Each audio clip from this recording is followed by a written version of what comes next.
Hello, welcome to learning history academy. कैसे हैं dear students? देखिए, आज मैं आप सभी लोगों के लिए, जितने बच्चे मेरी वीडियोस देखते हैं डेली, मैंने आप सभी को लास्ट वीडियो में बताया था कि मैं क्लास 6 से और 12 तक मैं आपको एनसीईआरटी कंप्लीट कराऊंगी और 28 फरवरी को आपका सीटेट का एग्ज़ाम भी है। तो इस दृष्टि से देखते हुए आपके लिए वेरी इंपॉर्टेंट क्वेश्चंस यहाँ से बनेंगे और आप सभी लोगों को पता होगा कि इतिहास में एनसीईआरटी के थ्रू सीटेट में क्वेश्चंस बनते हैं। सिर्फ सीटेट में ही नहीं, इसके साथ साथ अदर एग्जाम जो आपके हैं उसमें भी आपके क्वेश्चंस बनते हैं सीटेट से।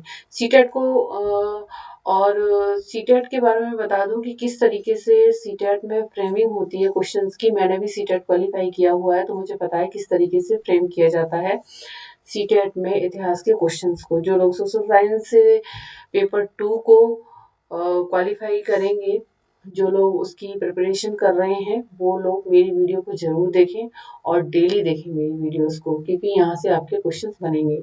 चलिए चलते हैं अपने टॉपिक पर। क्लास 6 का जो मैं लेकर आई हूँ एनसीईआरटी हिस्ट्री। देखिए, आपने पढ़ा होगा क्लास 6 में चैप्टर 1 में आपने पढ़ा होगा उत्तर पश्चिम की। इसमें 2 पॉइंट दिए गए हैं, उत्तर पश्चिम की सुलेमान और गिरधर पहाड़ियाँ। और सेकंड पॉइंट है आपका उत्तर पूर्व में गारो तथा मध्य भारत में विंध्य पहाड़ी। तो इसका मतलब क्या है? देखिए, उत्तर पश्चिम में सुलेमान और गिरधर जो पहाड़ी हैं, यहाँ पर आपका जो है पहाड़ी हो जाएगा। ये पहाड़ नहीं है, ये पहाड़ी है, यहाँ पर पहाड़ी हो जाएगा। तो उत्तर पश्चिम में सुलेमान और गिरधर पहाड़ी में हमें क्या क्या देखने को मिलता है? फसलें, पशुओं के बारे में हम पढ़ेंगे कि फसलों में उत्तर पश्चिम की जो सुलेमान और गिरधर पहाड़ी हैं, वहां से हमें पुरातत्वविद को क्या देखने को मिला था। तो यहाँ पर कम से कम जो 8000 वर्ष पूर्व स्त्री और पुरुष ने सबसे पहले गेहूं और जौ जैसी फसलों को उपजाना आरंभ किया था। कहाँ पर? उत्तर पश्चिम की सुलेमान और गिरधर पहाड़ियों पर। क्या फसलों में क्या उगाना शुरू किया था? गेहूं और जौ। याद रखिएगा, क्वेश्चंस बनता है कि उत्तर पश्चिम की जो गिरधर और सुलेमान पहाड़ी थी, वहां पर फसलों में सबसे पहले स्त्री और पुरुष ने क्या उगाया था? तो क्वेश्चन का आंसर होगा गेहूं और जौ। और कितने वर्ष पूर्व? 8000 वर्ष पूर्व का था। 8000 वर्ष पूर्व। और इसमें क्वेश्चन ये भी बनता है कि स्त्री और पुरुष दोनों ही थे। जी हाँ, इसमें स्त्री और पुरुष दोनों ही थे इसमें, जिन्होंने एक साथ गेहूं और जौ की फसलों को उपजाना आरंभ किया था। अब बात आती है पशुओं की। पशु कौन कौन से थे इसमें? देखिए, भेड़, बकरी और गाय और बैल जैसे पशुओं का पालना शुरू किया। ये लोग गांव में रहते थे। कहाँ रहते थे? गांव में रहते थे। और किस पशुओं को पालना शुरू किया था? भेड़, बकरी और गाय और बैल। तो इन पशुओं को देखा गया है, पुरातत्वविद ने ऐसा खोजा है कि उत्तर पश्चिम की सुलेमान जो गिरधर पहाड़ियां हैं, वहां पर पशुओं में क्या क्या देखने को मिला था? भेड़, बकरी, गाय और बैल। ये आप चैप्टर नंबर 1 क्लास 6 की एनसीईआरटी हिस्ट्री में आप देख सकते हैं, आपको मिलेगा।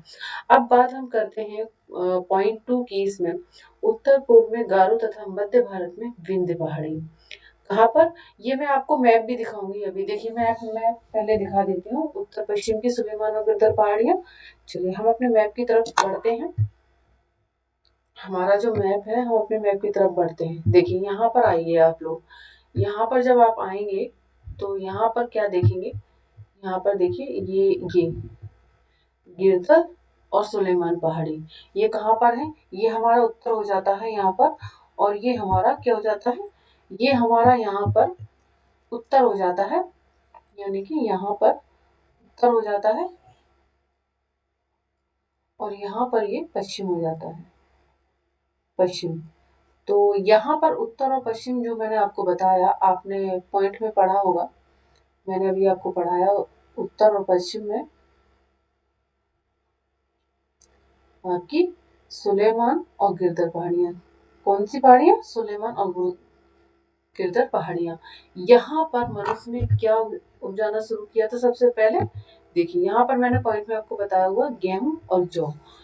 उत्तर पश्चिम की सुलेमान और गिरधर पहाड़ियों में स्त्री और पुरुष ने दोनों ने मिलकर गेहूं और जौ जैसी फसलों को उपजाना आरंभ किया था। और पशुओं को पशु की बात की जाए उत्तर पश्चिम में सुलेमान और गिरधर पहाड़ियों में, तो भेड़ बकरी और गाय बैल जैसे पशुओं को पालना शुरू किया था। और ये लोग कहाँ रहते थे? गांव में रहते थे। अब बात आती है, मैं आपको बहुत ही इजी वे में बता रही हूँ, बहुत ही सरल उसमें बता रही हूँ, एक सरल भाषा का प्रयोग कर रही हूँ जिससे आपको अच्छे से समझ में आए। अब बात आती है उत्तर पूर्व में गारो तथा मध्य भारत में विंध्य पहाड़ी।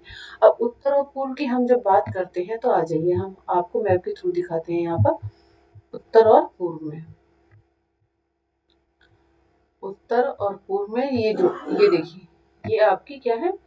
ये आपकी विंध्य पहाड़ियां हैं। यहाँ पर क्या किया था?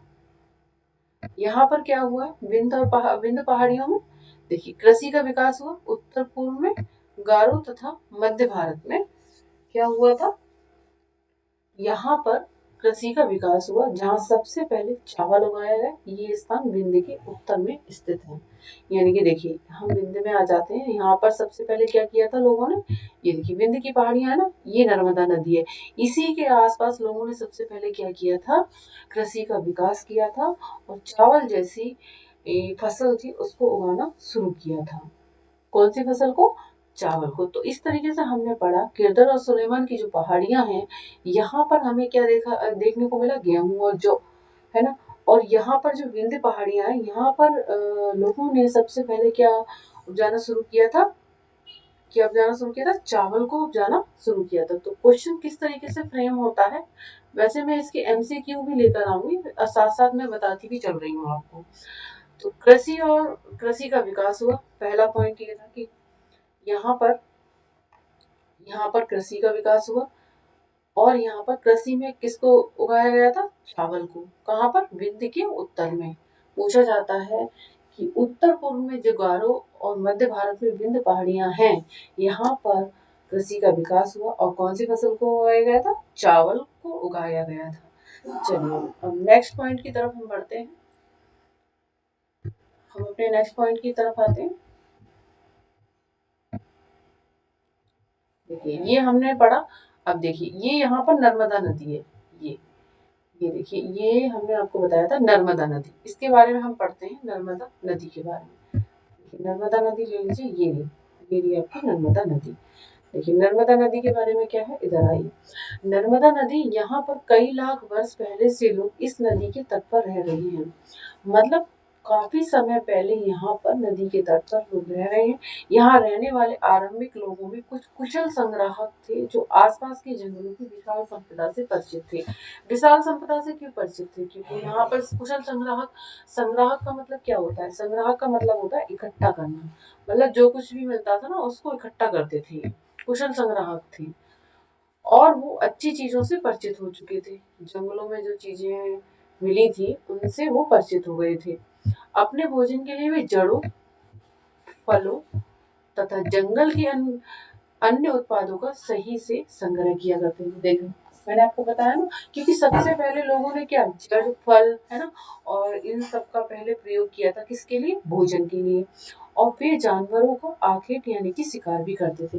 देखिए क्वेश्चंस में, ऑब्जेक्टिव में बनता है ये इस तरीके से ही सीटेट में क्वेश्चंस पूछे जाते हैं। आखेट, आखेट मींस क्या होता है? शिकार, शिकार करना होता है आखेट। इसी तरीके से क्वेश्चन फ्रेम किया जाता है। शिकार ना लिख करके वहां आखेट लिखा जाता है, तो बच्चे कंफ्यूज हो जाते हैं। तो आप देख लीजिए आखेट का मतलब क्या होता है? शिकार।